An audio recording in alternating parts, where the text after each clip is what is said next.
Assalamualaikum, selamat tahun baru.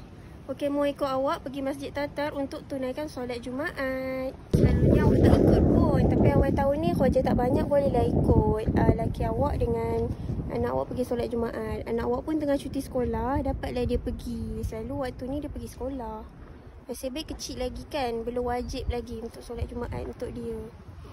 Inilah Papa Tram. Bila musim winter ada salji. Basah lah sebab tram panas. Kita dekat luar bawa salji, bawa masuk, cair semuanya. Dari kata Enoka, awak naik tram nombor 4, turun dekat Ulu Pilas Talo. Lepas tu nak pergi ke Ulu Pilas Talo lagi satu untuk naik tram nombor 3 ataupun 6. Okey, nak tunjuk sikit keadaan bandar Helsinki ni. Hitam lah saljinya sebab kereta, tram, basikal, motor semuanya lalu. Tak dan nak naik nombor 3 tu. Tak apalah, kita jalan nombor 6 ke, nombor 1 ke. Dan nombor 1 sampai dulu, kita naik nombor 1 lah untuk ke Kampi.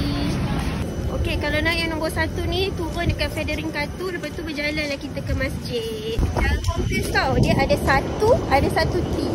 Kalau satu tu memang betul-betul yang dekat depan masjid tu dia turun.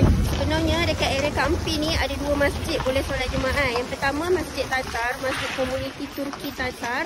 Yang kedua Masjid Rabita. Rabita tu komuniti apa? Arab lah. Arab, Pakistan, Somali. Masjid Tatar ni dia buka pada solat Jumaat sahaja. Kalau winter ni sekali lah dengan solat asar sebab dia gap kejap je kan. Kalau Masjid Rabita tu memang dia buka untuk semua waktu solat.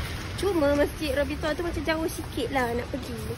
Tapi di mana ada kemahuan di situ ada jalan. Itu I know. Sebelah ni ada lorong. Masuk sini. Dekat sini yang pintu terbuka tu ada restoran halal. Itu Suamen Islam Seurakunta. Ini dia Masjid Tatar. Okay, masuk dalam lift. Liftnya macam masuk almari.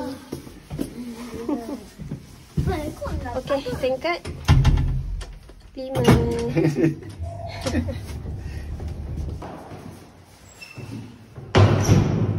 Okey.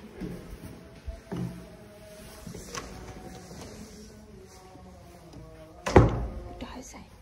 El-Haşr suresinde şunday bir siyasi todillinin menesdus ey oleh Dari masjid ni, awak suka lagi solat dekat Masjid Tatar ni sebabnya nak merasai pengalaman beribadah dalam mazhab Hanafi. Kalau rasa beza dengan yang Syafi'i yang selalu kita amalkan tu. Contohnya, demo tak duduk tahiyat akhir, demo memang duduk macam tahiyat awal je untuk dua-dua tahiyat. Lepas tu, wirid dia lain. Dia ada baca doa tapi lain juga. Siap dua bahasa lagi, siap ada doa dalam bahasa dia.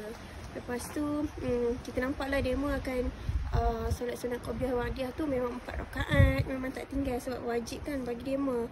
Banyaklah lagi sebenarnya, especially masa solat tarawih pun seronok juga kita dapat merasai pengalaman yang berbeza. Jadi sementara awak dekat sini, awak sukalah nak rasa tu. Sebab selama ni kita belajar teori je, sekali dapat buat rasa macam best lah.